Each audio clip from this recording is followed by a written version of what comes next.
Class 9th history का chapter number 4 forest society and colonialism. तो हम इस पूरे चैप्टर को एनिमेशन के जरिए समझेंगे। तो चलिए स्टार्ट करते हैं। इंडिया के फॉरेस्ट हमेशा से ही बहुत ही इंपॉर्टेंट रहे हैं। ये न सिर्फ एनिमल्स का घर हैं, बल्कि ह्यूमन कम्युनिटीज भी इन्हीं फॉरेस्ट पर डिपेंड करती हैं। इन फॉरेस्ट से हमें लकड़ी, फल और जड़ी बूटियाँ मिलती है और कुछ लोग इन्हीं रिसोर्सेज से अपनी ज़िंदगी चलाते हैं। Why deforestation. सबसे पहले जान लेते हैं डिफोरेस्टेशन का मतलब क्या होता है। The cutting down of trees in a large number, यानी जब पेड़ों को बड़े पैमाने पर काट दिया जाता है तो इसे ही डिफोरेस्टेशन कहते हैं। यह कोई नई प्रॉब्लम नहीं है, बल्कि यह कई सालों से चली आ रही है, लेकिन ब्रिटिश रूल के दौरान यह और भी ज़्यादा बढ़ गई। चलिए अब हम इंडिया में डिफोरेस्टेशन के कुछ कारण देखते हैं।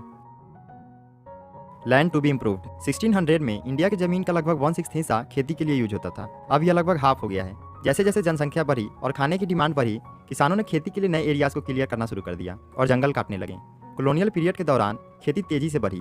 ब्रिटिश ने कमर्शियल क्रॉप्स जैसे जूट, शुगर, व्हीट और कॉटन की प्रोडक्शन को बढ़ावा दिया। इन क्रॉप्स की डिमांड 19वीं सेंचुरी में यूरोप में बढ़ गई थी। 19वीं सेंचुरी की शुरुआत में कॉलोनियल स्टेट को लगा कि फॉरेस्ट बेकार हैं, इन्हें खेती के लिए यूज किया जाना चाहिए ताकि जमीन से एग्रीकल्चरल प्रोडक्ट और रेवेन्यू मिल सके और स्टेट की इनकम बढ़ सके। इसलिए 1880 से 1920 के बीच कल्टीवेटेड एरिया 6.7 मिलियन हेक्टेयर्स तक बढ़ गया।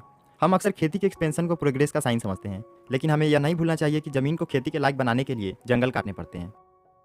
Slippers on the track. 19वीं सेंचुरी के शुरुआत में इंग्लैंड के ओक फॉरेस्ट खत्म हो रहे थे। इससे रॉयल नेवी के लिए टिम्बर की सप्लाई में प्रॉब्लम आया।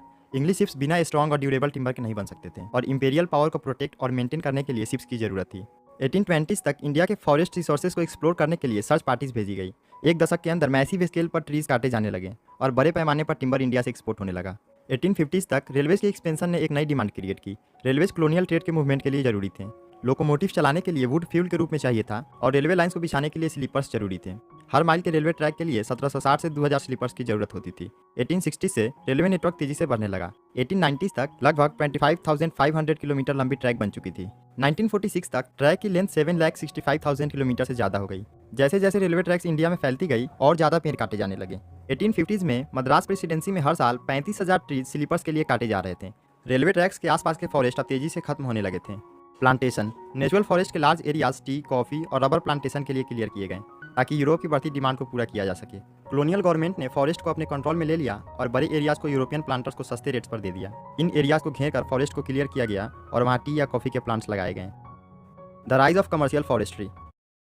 काश मुझे ये सब 28 साल की उम्र में नहीं 18 साल की उम्र में पता होता। जिंदगी। पिछले टॉपिक में हमने देखा कि ब्रिटिश को शिप्स और रेलवेज बनाने के लिए फॉरेस्ट की जरूरत थी। ब्रिटिश लोग इस बात से चिंतित थे कि लोकल्स द्वारा फॉरेस्ट का इस्तेमाल और ट्रेडर्स द्वारा बिना सोचे समझे पेड़ों का काटना फॉरेस्ट को बर्बाद कर देगा। इसलिए उन्होंने एक जर्मन एक्सपर्ट डाइटरिच ब्रैंडिस को एडवाइस के लिए बुलाया और उन्हें इंडिया का पहला इंस्पेक्टर जनरल ऑफ फॉरेस्ट बनाया। ब्रैंडिस को लगा कि फॉरेस्ट को मैनेज करने के लिए एक प्रॉपर सिस्टम बनाने की जरूरत है और लोगों को कंजर्वेशन की ट्रेनिंग देनी होगी। इसके लिए लीगल रूल्स बनाए गए जिसमें पेड़ों को काटना और ग्रेजिंग को लिमिट कर दिया गया ताकि टिम्बर के लिए फॉरेस्ट को बचाया जा सके। जो इस सिस्टम को फॉलो नहीं करता उसको पनिश किया जाता था। ब्रैंडिस ने 1864 में इंडियन फॉरेस्ट सर्विस शुरू की और 1865 में इंडियन फॉरेस्ट एक्ट बनाने में मदद की। 1906 में देहरादून में इंपेरियल फॉरेस्ट रिसर्च इंस्टीट्यूट बनाया गया जहाँ साइंटिफिक फॉरेस्ट्री सिखाई गई। लेकिन आजकल कई लोग मानते हैं कि यह सिस्टम बिल्कुल भी साइंटिफिक नहीं था। साइंटिफिक फॉरेस्ट्री में नेचुरल फॉरेस्ट जिनमें अलग अलग तरह के पेड़ होते थे उन्हें काट कर एक ही तरह के पेड़ों को सीधी लाइन में लगाया गया, जिसे प्लांटेशन कहते हैं। 1865 में फॉरेस्ट एक्ट आने के बाद इसमें 2 बार अमेंडमेंट की गई, एक बार 1878 में और फिर 1927 में। 1878 के एक्ट ने फॉरेस्ट को 3 कैटेगरीज में डिवाइड किया: रिजॉर्ट फॉरेस्ट, प्रोटेक्टेड फॉरेस्ट और विलेज फॉरेस्ट। सबसे अच्छे फॉरेस्ट को रिजॉर्ट फॉरेस्ट कहा गया। गांव वालों को इस फॉरेस्ट से कुछ भी लेने की इजाज़त नहीं थी, चाहे अपने ज़रूरत के लिए ही क्यों ना हो। घर बनाने के लिए या फ्यूल के लिए वो प्रोटेक्टेड या विलेज फॉरेस्ट से वुड ले सकते थे। How were the lives of people affected. Foresters और गांव वालों के बीच एक अच्छे फॉरेस्ट की अलग अलग सोच थी। गांव वालों को ऐसे फॉरेस्ट चाहिए थे जिनमें अलग अलग तरह के पेड़ हो ताकि उनके फ्यूल, फोडर और पत्तों की जरूरत पूरी हो सके। फॉरेस्ट डिपार्टमेंट को ऐसे पेड़ चाहिए थे जो शिप्स और रेलवेज बनाने के काम आए, जो पेड़ हार्ड लकड़ी दे सके और लंबे और सीधे होते हों। इसलिए टीक और साल जैसे पेड़ों को लगाया गया और दूसरे पेड़ों को काट दिया गया।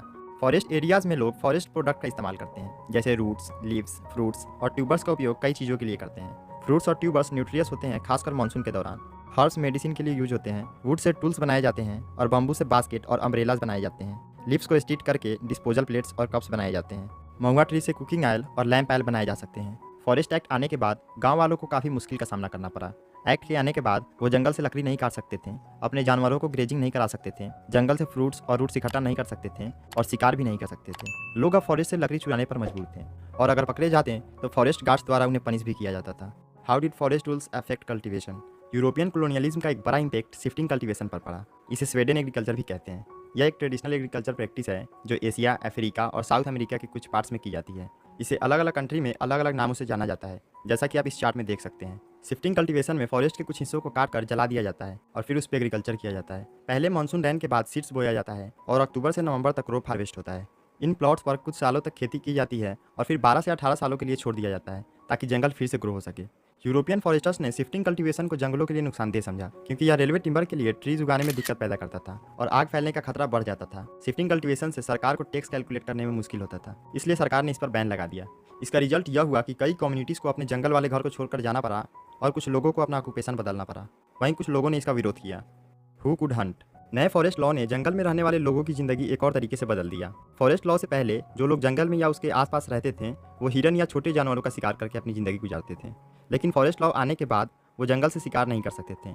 जो लोग जंगल से शिकार करते हुए पकड़े जाते हैं उन्हें पोचिंग का दोषी माना जाता और सजा दी जाती। फॉरेस्ट लॉ ने लोगों के शिकार करने का अधिकार छीन लिया, लेकिन कॉलोनियल रूल के दौरान शिकार इतना बढ़ गया कि कई प्रजातियां लगभग विलुप्त हो गई। ब्रिटिश लोग बड़े जानवरों को खतरनाक मानते थे क्योंकि ये जानवर खेती करने वालों पर हमला कर देते थे, इसलिए उन्होंने टाइगर और दूसरे बड़े जानवरों को मारने पर इनाम देना शुरू कर दिया। 1875 से 1925 के दौरान 80,000 से ज्यादा टाइगर्स को मार दिया गया, 1.5 लाख से ज्यादा लिपार्ड्स को मार दिया गया और 2 लाख वुल्फ्स इनाम के लिए मारे गए। महाराजा ऑफ सरगुजा ने अकेले ही 1157 टाइगर्स को और 2000 लिपर्ड्स को मार दिया। ब्रिटिश एडमिनिस्ट्रेटर जॉर्ज यूल ने 400 टाइगर्स को मार दिया। New traders, new employment and new services. जब फॉरेस्ट डिपार्टमेंट ने फॉरेस्ट पर अपना कंट्रोल ले लिया तो लोगों को कई तरीकों का नुकसान हुआ, लेकिन कुछ लोगों ने नए ट्रेड अपॉर्चुनिटी का फायदा उठाया। कई कम्युनिटीज ने अपने पुराने काम को छोड़कर फॉरेस्ट प्रोडक्ट का व्यापार करने लगे। यह सिर्फ इंडिया में ही नहीं बल्कि दुनिया भर में हुआ। इंडिया में फॉरेस्ट प्रोडक्ट का व्यापार कोई नया नहीं था। मेडाइवल पीरियड से ही आदिवासी कम्युनिटी के लोग सिल्क, बम्बू और स्पाइसेस का ट्रेड करते आए हैं। ब्रिटिश रूल आने के बाद फॉरेस्ट ट्रेड पूरी तरह से सरकार के नियंत्रण में आ गया। ब्रिटिश गवर्नमेंट ने फॉरेस्ट प्रोडक्ट का ट्रेड करने का अधिकार यूरोपियन एजेंसीज को दे दिया। इससे लोकल लोगों के लिए ग्रेजिंग और हंटिंग पर रोक लग गया। इस प्रोसेस में पेस्टोलिस्ट और नोमैंडी कम्युनिटी जैसे कोरावा, कराचा और येरुकुला, जो मद्रास प्रेसिडेंसी की एक कम्युनिटी थी, इसकी रोजी रोटी छीन गई। इनमें से कुछ को क्रिमिनल ट्राइब्स कहकर फैक्ट्री, माइंस और प्लांटेशन फील्ड में काम करने पर मजबूर किया गया। Rebellion in the forest.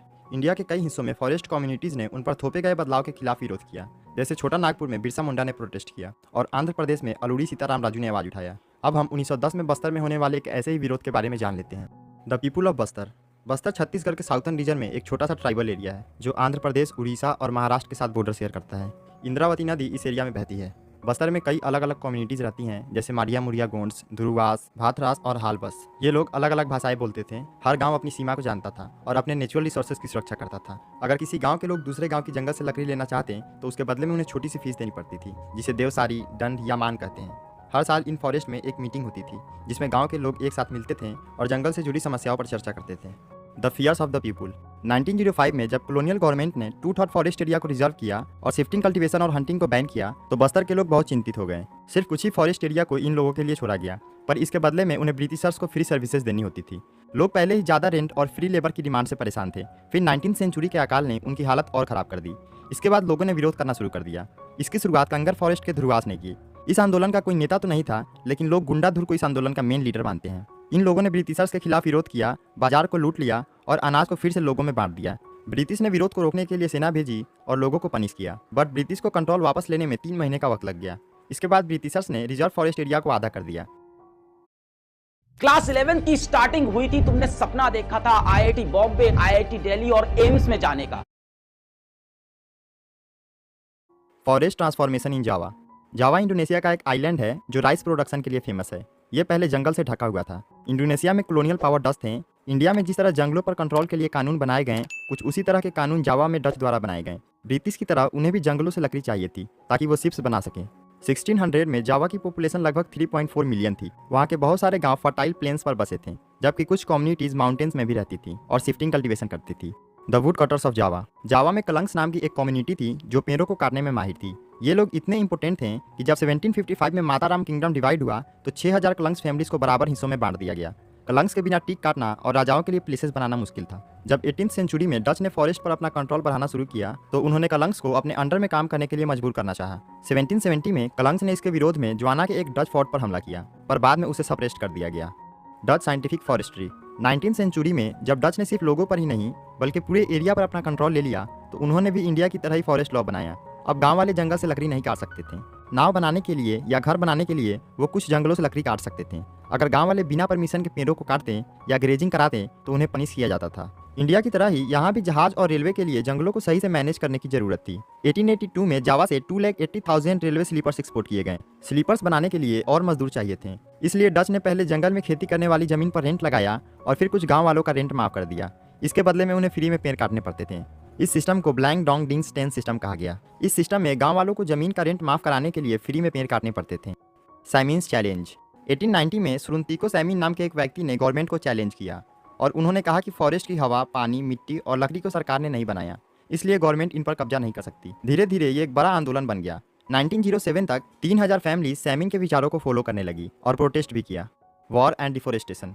First और सेकेंड वर्ल्ड वॉर का जंगलों पर बहुत बड़ा असर पड़ा। अगर हम इंडिया की बात करें तो इंडिया में इस टाइम वर्किंग प्लान्स को छोड़ दिया गया और फॉरेस्ट डिपार्टमेंट ने ब्रिटिश वॉर के नीड्स को पूरा करने के लिए जंगलों को काटना शुरू कर दिया। जावा में जब जापानीज कब्जा करने वाले थे उससे पहले ही डच ने एस्कोर्ट अर्थ पॉलिसी अपनाई। इस पॉलिसी के तहत टीक के पेड़ों को जला दिया गया ताकि यह जापानीज के हाथ ना लगे।